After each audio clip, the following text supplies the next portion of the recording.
दोस्तों, अगर आप और अच्छी नींद चाहते हैं तो हमारी प्यारी सी ऐप नींद को इंस्टॉल करें। इस ऐप पर आपको एक्सक्लूसिव स्लीप स्टोरीज़ मिलेंगी और आप बिना यूट्यूब प्रीमियम के भी इन स्टोरीज़ को बैकग्राउंड में सुन सकेंगे। इंस्टॉल करने के लिए आप हमारी वेबसाइट neend.app पर ज़रूर आइए और अच्छी कहानियाँ, स्लीप म्यूज़िक, कुछ टिप्स सुनने के लिए इस चैनल को सब्सक्राइब कीजिए। नमस्कार, मैं हूँ मनप्रीत। आज आपको सुनाते हैं एक ऐसी राजकुमारी की कहानी जिसे एक परी ने श्राप दे दिया था। उस श्राप की वजह से राजकुमारी पूरे 100 साल तक सोती रही। यही नहीं, पूरा राज्य, यहाँ तक कि पंछी और जानवर भी सो गए। साल दर साल गुजरते गए। धीरे धीरे पूरा राज्य जंगली पेड़ों और झाड़ियों में छुप गया। यह राज्य सिर्फ किस्से और कहानियों में ही जिंदा था। आहिस्ता आहिस्ता 100 साल गुजर गए। फिर एक दिन एक राजकुमार उस राज्य को ढूंढते हुए वहां पहुंचा। इसके बाद क्या हुआ यह हम आपको सुनाएंगे, लेकिन पहले आप अपने आसपास की सारी लाइट्स ऑफ करके आराम से लेट जाएं और अपनी आंखें धीरे से बंद कर लीजिए। अब थोड़ा सा अपने शरीर को आराम दीजिए। थोड़ा और आराम।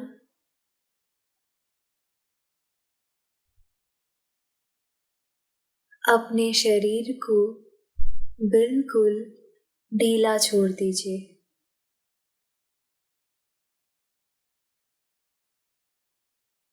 कोई टेंशन नहीं, कोई तनाव नहीं।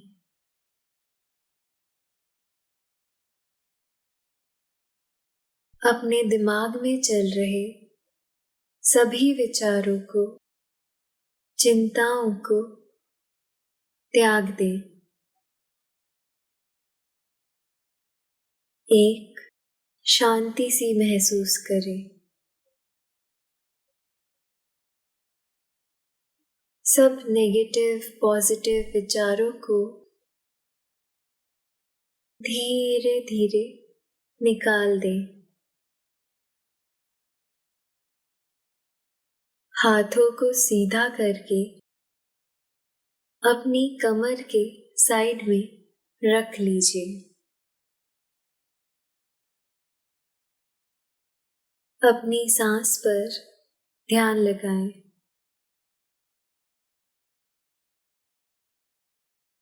मन शांत,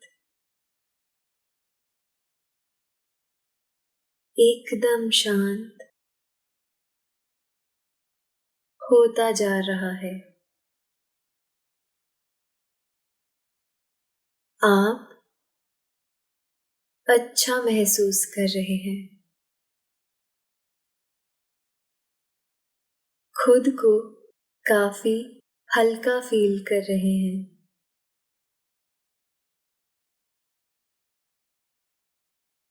सब तरफ शांति है,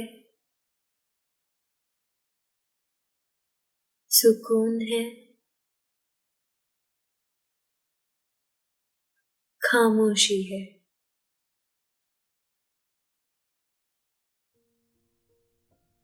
बहुत पुरानी बात है। एक सुंदर सा राज्य था वहाँ के लोग बहुत खुशहाल थे। राजा और रानी राज्य के सभी लोगों का ख्याल रखते, लेकिन उन्हें एक दुख था। उनके महल में अभी तक किसी बच्चे की किलकारी नहीं गूंजी थी।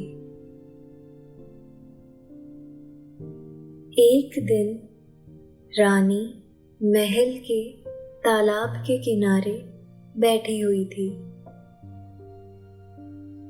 सूर्य की किरणें तालाब के पानी को सोने की तरह चमका रही थी। रानी ने उसी वक्त सूर्य देवता से प्रार्थना की कि उन्हें एक संतान मिल जाए। ठीक तभी एक चमत्कार हुआ। सूर्य की चमकीली किरण वहां पड़े एक पत्थर पर पड़ी और वो पत्थर एक मेंढक में तब्दील हो गया। मेंढक ने रानी को दुखी देखा तो उसने रानी से दुख का कारण पूछा। रानी ने बताया कि उनके यहाँ कोई बच्चा नहीं है।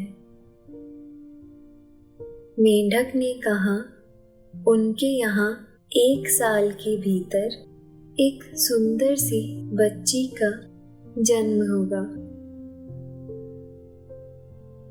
वक्त गुजरने लगा और मेंढक की कही बात सच साबित हुई। 1 साल गुजरने से पहले ही रानी ने एक बच्ची को जन्म दिया। वह बच्ची बहुत ही खूबसूरत थी। उसके चेहरे पर सूर्य की किरणों जैसी चमक थी। राजा और रानी छोटी सी राजकुमारी को देखकर खुशी से झूम उठे। उन्होंने उसका नाम रोज़मंड रखा। रोज़मंड के पैदा होने पर पूरे राज्य में खुशी की लहर दौड़ गई। राजा ने अपने महल में एक दावत का इंतजाम किया। इसमें राज्य के सभी लोगों को बुलाया गया। सुनहरे जंगल में रहने वाली परियों को भी दावत दी गई। सुनहरे जंगल में 13 परियां रहती थी। राजा रानी से एक गलती हो गई। उन्होंने सिर्फ 12 परियों को ही दावतनामा भेजा।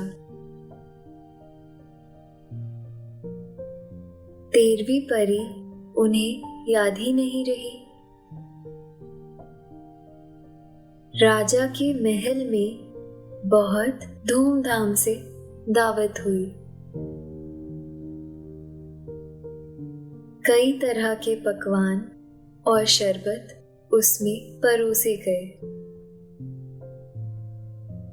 दावत खाने आए लोगों ने राजकुमारी को खूब सारे तोहफे और दुआएं दी।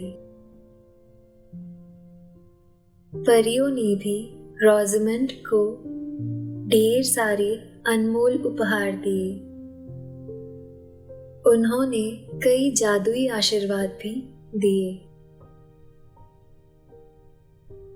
किसी ने समझदार होने का उपहार दिया तो किसी परी ने खूबसूरत होने का तोहफा दिया। किसी ने दयालुता का तो किसी परी ने अमीर होने का उपहार दिया। सभी परियां बारी बारी से तोहफे दे रही थी। यह सिलसिला 11वीं परी तक चलता रहा। जब 12वीं परी के गिफ्ट देने की बारी आई, उससे पहले ही वहां 13वीं परी आ पहुंची। 13वीं परी राजा रानी के दावत ना देने से बहुत नाराज थी। उसने दावतनामा ना मिलने को अपनी बेइज्जती समझा। उसने बदला लेने के लिए रोज़ामंड को श्राप दे दिया। उसने कहा 16वीं सालगिरह पर रोज़ामंड की उंगली में एक सुई चुभेगी और वो मर जाएगी। इसके बाद वह तुरंत वहां से चली गई। 13वीं परी के इस श्राप को सुनकर राजा रानी दुख से भर गए। उनकी खुशी गम में बदल गई। दोनों ने परियों से इसे समाप्त करने की गुजारिश की। परियों ने उनसे कहा, श्राप को पूरी तरह से खत्म नहीं किया जा सकता है। यह बात सुनकर राजा रानी और दुखी हो गए। तब 12वीं परी सामने आई। अभी उसका आशीर्वाद बचा हुआ था। उसने राजा से कहा, ये सच है कि मैं 13वीं परी के श्राप को पूरी तरह से खत्म नहीं कर सकती हूँ, लेकिन अपने आशीर्वाद से उसे कम जरूर कर सकती हूँ। उसने रोज़ामंड को आशीर्वाद दिया कि 16वें जन्मदिन पर वह सुई चुभने से मरेगी नहीं, बल्कि 100 साल तक के लिए गहरी नींद में सो जाएगी। राजा ने 12वीं परी का शुक्रिया अदा किया, लेकिन रानी अभी भी उदास थी। उसने परी से कहा, मेरी ख्वाहिश है कि मैं रोज़ामंड की शादी किसी सुंदर और वीर राजकुमार के साथ होते हुए देखूं, क्योंकि जब 100 वर्षों बाद रोज़ामंड अपनी नींद से जागेगी, हम लोग तब तक जीवित नहीं रहेंगे। दोस्तों, अब से आप bed time stories, guided meditations, relaxing music, इन सब का आनंद नींद ऐप पर ही उठा सकते हैं।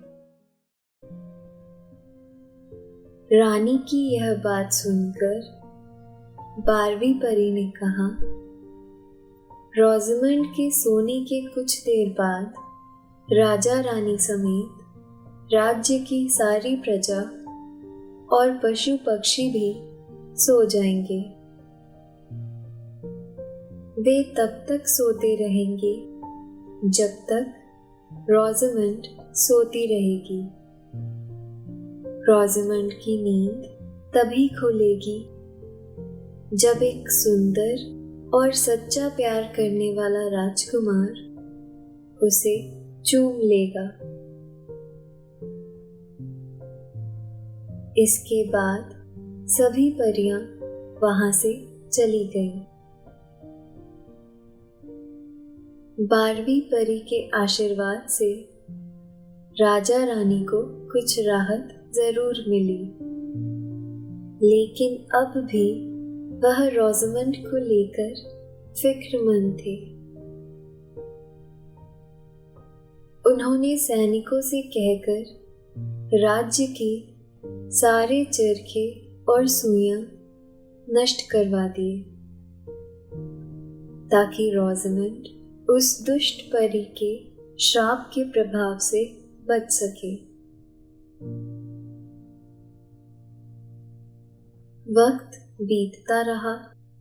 धीरे धीरे राजकुमारी बड़ी होने लगी। वह खूबसूरत, रहमदिल और बुद्धिमान थी, ठीक वैसे ही जैसा परियों ने आशीर्वाद दिया था। राज्य के सभी लोग उसे बहुत पसंद करते थे। वक्त गुजरते गुजरते वह साल भी आया जब राजकुमारी रोज़मंड का 16वां जन्मदिन था। उस दिन पूरे राजमहल को सजाया गया और एक बड़ी दावत का आयोजन किया गया। शाम तक कोई अनहोनी नहीं हुई। शाम को रानी के पिता का पत्र आया कि उनकी तबीयत बहुत खराब है। राजा रानी अपनी विश्वास पात्र दासी डायना को रोज़मंड का ख्याल रखने को कहकर रानी के पिता को देखने उनके राज्य चले गए। शाम का समय था। डायना रसोई में काम कर रही थी। डायना को व्यस्त देखकर राजकुमारी महल के बागीचे में आ गई और खेलने लगी।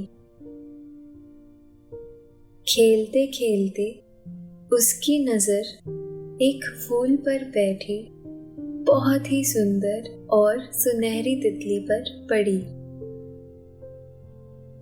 उस तितली को देखकर वह मोहित हो गई। वह उसे पकड़ने के लिए उसके पीछे भागी। तितली उड़ती जा रही थी और रोज़मंड उसके पीछे पीछे भागी चली जा रही थी। अंत में वह तितली एक पुरानी ऊंची मीनार में घुस गई। रोज़मंड भी उसके पीछे उस मीनार में चली गई। उस मीनार में गोलाकार सीढ़ियां बनी हुई थी। तितली का पीछा करते करते रोज़मंड सीढ़ियां चढ़ने लगी। चढ़ते चढ़ते वह मीनार के सबसे ऊपरी हिस्से पर पहुंच गई। वहां एक छोटा सा कमरा बना हुआ था। उस कमरे में प्रवेश करने पर उसने देखा कि वहां एक बूढ़ी औरत चरखा चला रही है। राजकुमारी ने अपने जीवन में कभी चरखा नहीं देखा था। उसने जिज्ञासावश बूढ़ी औरत से पूछा, ये तुम क्या कर रही हो? मैं चरखे पर सूत काट रही हूं, बूढ़ी औरत ने जवाब दिया। वह बूढ़ी औरत कोई और नहीं बल्कि वही दुष्ट परी थी। उसने रोज़मंड को चरखा चलाने के लिए उकसाया। राजकुमारी ने भी उत्सुकतावश उसकी बात मान ली। जैसे ही राजकुमारी ने चरखा चलाया, एक नुकीली सुई उसकी उंगली में आ घुसी और वह वहीं गिर पड़ी और तुरंत ही गहरी नींद में सो गई। उधर जब राजा रानी राजमहल वापस लौटे तो उन्होंने डायना से रोज़ामंड के बारे में पूछा। डायना कोई उत्तर नहीं दे पाई। राजा ने सभी सिपाहियों को रोज़ामंड को खोजने का आदेश दे दिया। वे स्वयं भी रोज़ामंड को खोजने लगे। पूरे महल की छानबीन की गई, मगर राजकुमारी कहीं नहीं मिली। महल के बाहर उसे ढूंढते हुए वो लोग उस पुरानी मीनार में पहुंचे। वहां पहुंचकर उन्होंने रोज़ामंड को चरखे के पास सोते हुए पाया। वे समझ गए कि दुष्ट परी का श्राप पूरा हो गया है। रानी दुख के मारे जोर जोर से रोने लगी। राजा ने रानी को समझाया, कुछ देर में हम सब भी सो जाएंगे, इसलिए अभी रोज़ामंड को महल लेकर चलते हैं। इसे उस दिन के लिए तैयार करते हैं जब कोई सुंदर राजकुमार इसे नींद से जगाने के लिए आएगा। रोज़ामंड को राजमहल में ले जाया गया। वहां उसे तैयार करके एक खूबसूरत बिस्तर पर लेटा दिया गया। वह सोती हुई भी बहुत सुंदर लग रही थी।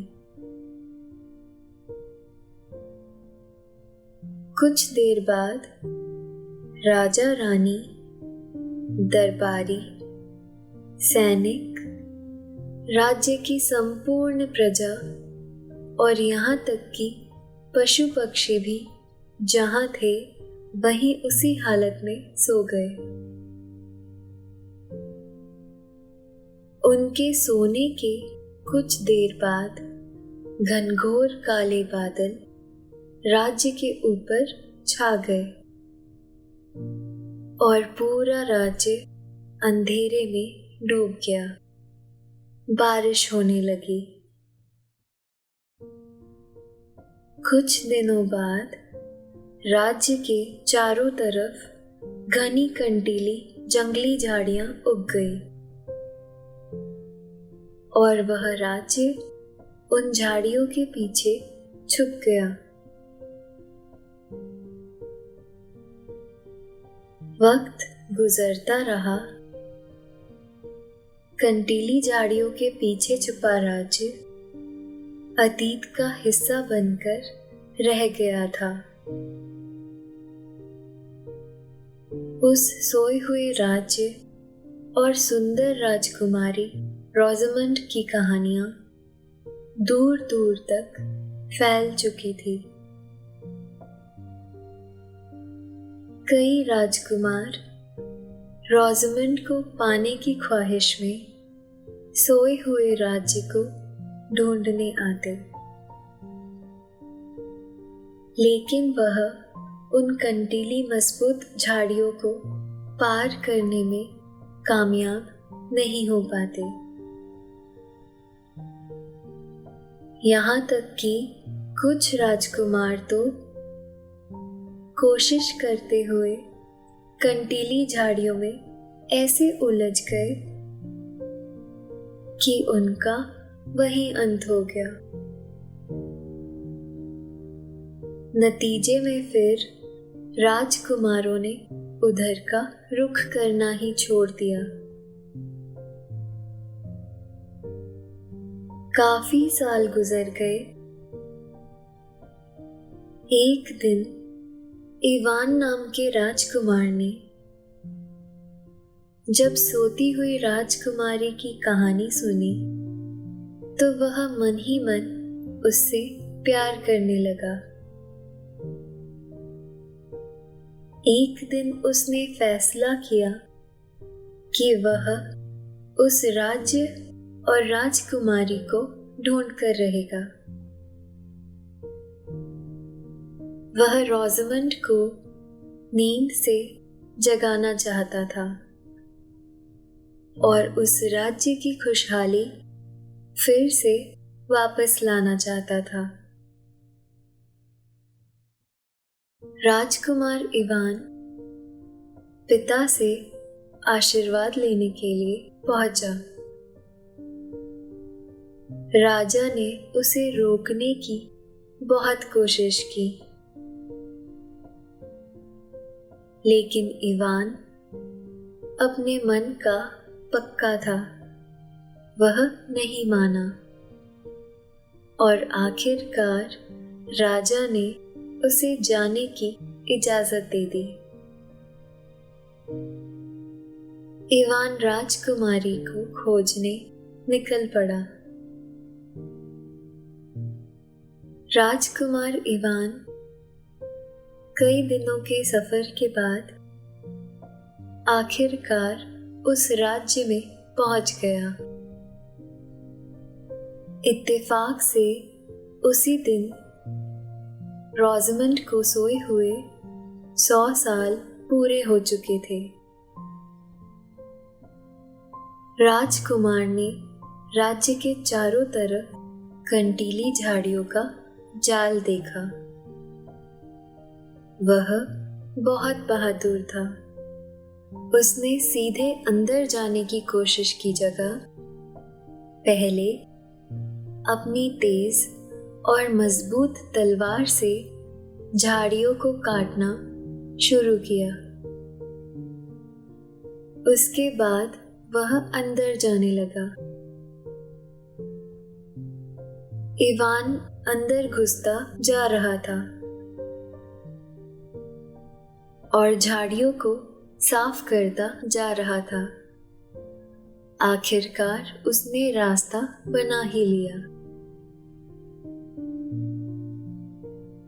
जब वह राज्य के अंदर पहुंचा तो वहां का अजब हाल था।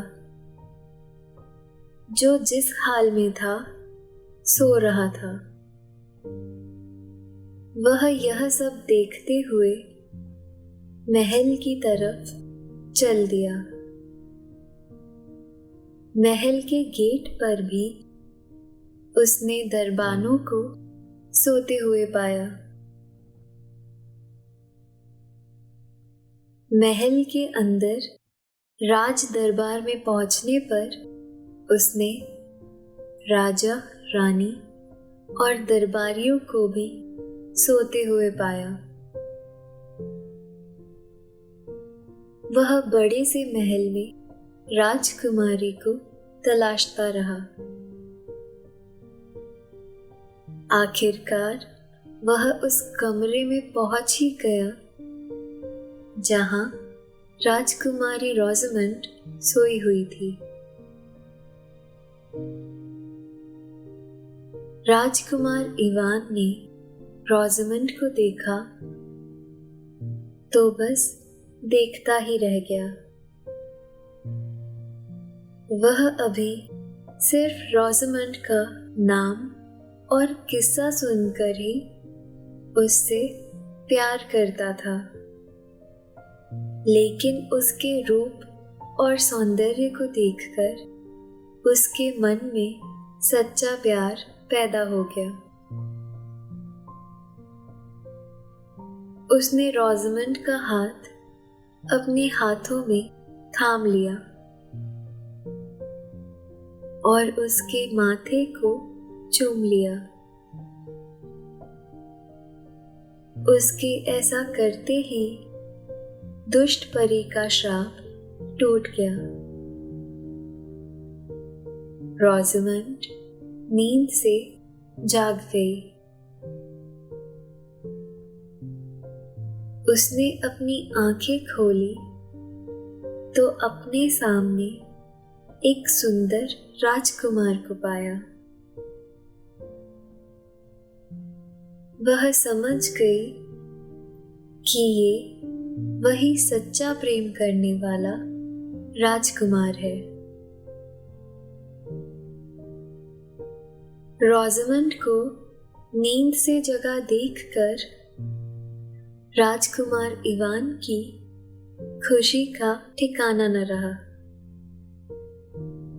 उसने रोज़ामंड के सामने शादी का प्रस्ताव रखा, जिसे राजकुमारी ने खुशी खुशी मान लिया।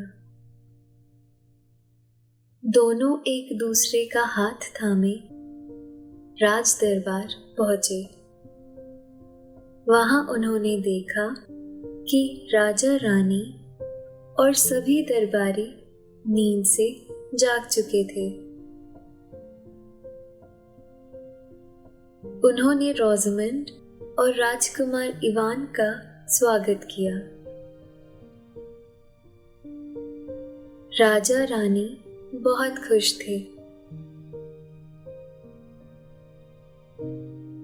उन्होंने 2 दिन के बाद रोज़ामंड और राजकुमार इवान के विवाह की घोषणा कर दी।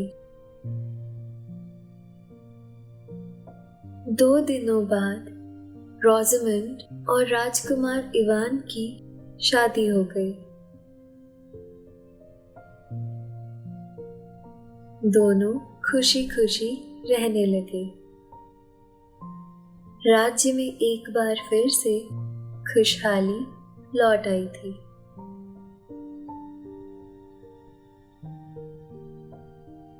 आपने राजकुमारी रोज़ामंड की कहानी सुन ली।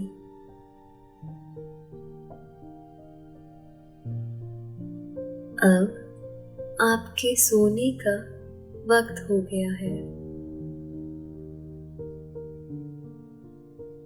आपको नींद आ रही है।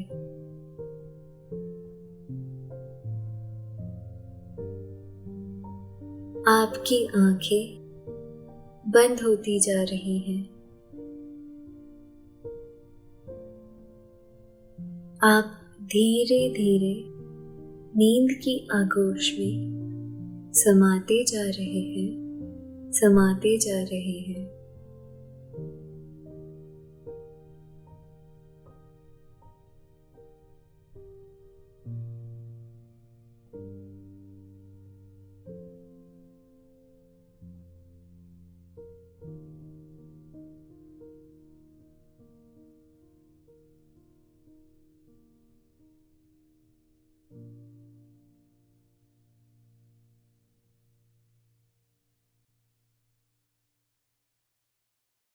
दोस्तों, अब से आप आपकी मनचाही दादी और नानी की कहानियों से प्यारी नींद की कहानियां सिर्फ और सिर्फ नींद ऐप पर ही सुन पाएंगे। तो इसी तरह हमारे साथ कहानियों के जरिए जुड़े रहने के लिए आपकी अपनी नींद ऐप इंस्टॉल करें।